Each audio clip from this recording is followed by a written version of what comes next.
Nobody should have to experience what I'm feeling right now as a parent. A young woman steps out for a quick errand, promising her dad she'll be back soon. But hours later, her car sits abandoned, her phone goes silent, and a family's world begins to unravel. What happened to Dacara Thompson that August night in Maryland? Stay with us as we trace the heartbreaking path of a vibrant 19-year-old whose life was cut short. Dacara Rose Thompson was born on August 8, 2006, in Charles County, Maryland. At 19, she was the youngest of 5 siblings, a petite 5'2" with long brown hair and a smile that lit up any room. She grew up close to her family, living with her father, Daniel, in Lanham. Her parents, Daniel and Carmen, trusted her deeply, not because they were lenient, but because Dacara earned it. A recent graduate of St. Charles High School, she shone in sports and carried a quiet confidence. Her favorite color was pink, and she dreamed of a career in real estate. But Dacara wasn't just planning her future. She was already making a difference. Accepted into Maryland's Service Year Option Program, she worked with nonprofits, serving her community under the governor's initiative. Friends called her selfless, the kind who'd give you anything she had, no questions asked. On August 22, 2025, Dacara's life seemed on track. Around 10 p.m., she told her father she was heading out to get gas. It was a routine task for a responsible young woman who always kept her 2013 white Ford Edge in check. She'd text her dad through the night, updating him, staying connected. That night, just before midnight, she replied to his "I love you" text. "I got gas and I'm out. I should be back soon. I love you too. Good night." Daniel went to bed, expecting her home by morning. We found a car abandoned, and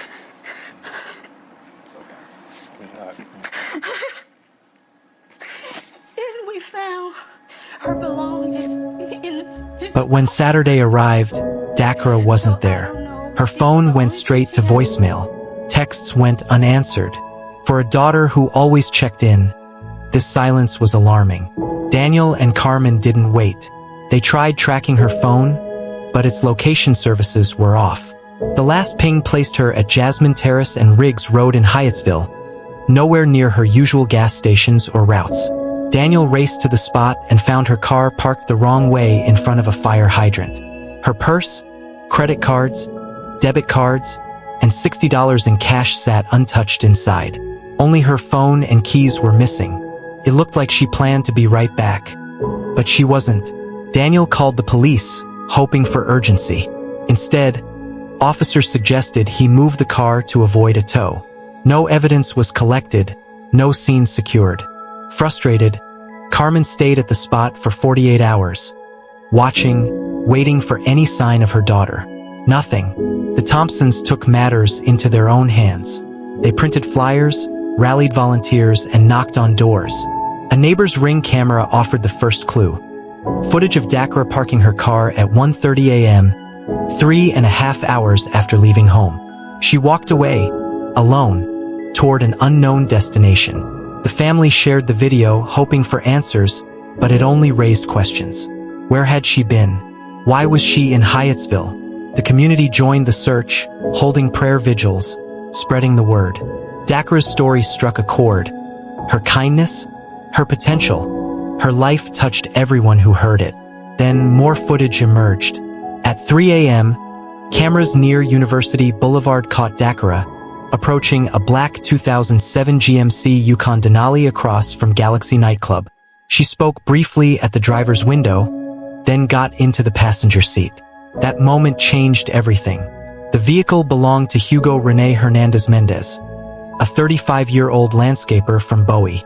For 9 days, the Thompsons searched tirelessly, distributing thousands of flyers, contacting media, and chasing every lead. Carmen scoured unfamiliar streets, refusing to give up. But police, treating Dacara as a non-critical missing adult, moved slowly, frustrating the family's desperate pleas. On August 31st, an unrelated car breakdown on Route 50 in Annapolis led to a devastating discovery. A Maryland State Police officer, assisting with the vehicle, glanced over a bridge and saw a body in the grass 30 feet below. It was Dacara. Her tattoos and jewelry confirmed the worst. The Thompson family's hope shattered. Notified that Maryland State Police located a body, a police statement read, confirming the tragedy. Dacara, the bright 19-year-old with dreams of real estate and a heart for service, was gone. Investigators moved quickly after the discovery. Surveillance footage traced the black Denali from University Boulevard to a house on Cambridge Drive in Bowie, a 13-minute drive. Cell tower data showed Dacara's phone traveled that same path, active until 5:03 a.m. on August 23rd. On September 4th, police executed a search warrant at the house. The Denali was parked outside, matching the footage. Inside, they detained Hugo Hernandez-Mendez and others. A roommate, living next to Hugo's room, told detectives he heard noises around 5 a.m. that suggested a struggle. The sounds stopped abruptly. Later that morning, the roommate noticed the Denali was gone. Unusual for a Saturday when Hugo didn't work. In Hugo's bedroom, police found bloodstains, a wig's hair matching Dacara's, and a fingernail consistent with one missing from her hand. Outside, in trash bins, they recovered more hair from the wig. A neighbor, Cody Parson, reported seeing Hugo burning something in the backyard that morning, with a smell akin to trash burning. "I would be willing to bet that they were burning evidence of some sort," Cody told police. The ash pile was later collected, revealing traces of destroyed items. These findings painted a grim picture of what happened in that house. Hugo, born December 26, 1989, in Guatemala, lived in a crowded multifamily home, paying $700 a month in rent. Court records noted he was a registered offender with a prior DUI arrest in April 2025. An ICE detainer was issued due to his undocumented status, but investigators focused on the evidence: the Denali's license plate, the phone data, the roommate's account, and the physical traces in Hugo's room. When questioned, Hugo claimed he was at Galaxy nightclub to meet an ex-girlfriend who never showed. His story crumbled under scrutiny, and he soon asked for a lawyer. On September 5th, police charged Hugo Hernandez-Mendez with first and second-degree murder. On September 5th, detectives from the Prince George's County Police Department's Homicide Division developed probable cause for the murder of Dacara Thompson, Chief George Nader announced. At a bond hearing on September 8th, a judge denied bail, citing Hugo's risk to the public. Carmen Thompson, wearing a t-shirt with her daughter's photo, spoke outside the courthouse. "I just want justice served for my daughter." The legal process moved forward, but no court date could ease the family's pain. Dacara's case stirred the community. Vigils honored her memory, with strangers joining her family to mourn. Online, some questioned her actions that night, but her mother fought back. "Please don't believe everything you see," Carmen urged. "Approach everything with grace."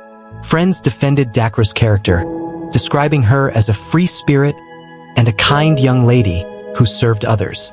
The speculation hurt, but the Thompsons focused on her legacy. A 19-year-old who worked for her community, loved her family, and deserved to live her dreams. Hugo remains in custody, facing trial. The investigation continues, with police seeking tips. For the Thompsons, justice is a small comfort. Dacara's life, her kindness, her ambition, her light, should have been her story's end. Instead, a family grieves, a community reflects, and we're left asking how such a loss could happen. Let Dacara's memory remind us to hold loved ones close and stay vigilant. Her story isn't just a tragedy. It's a call to care for each other.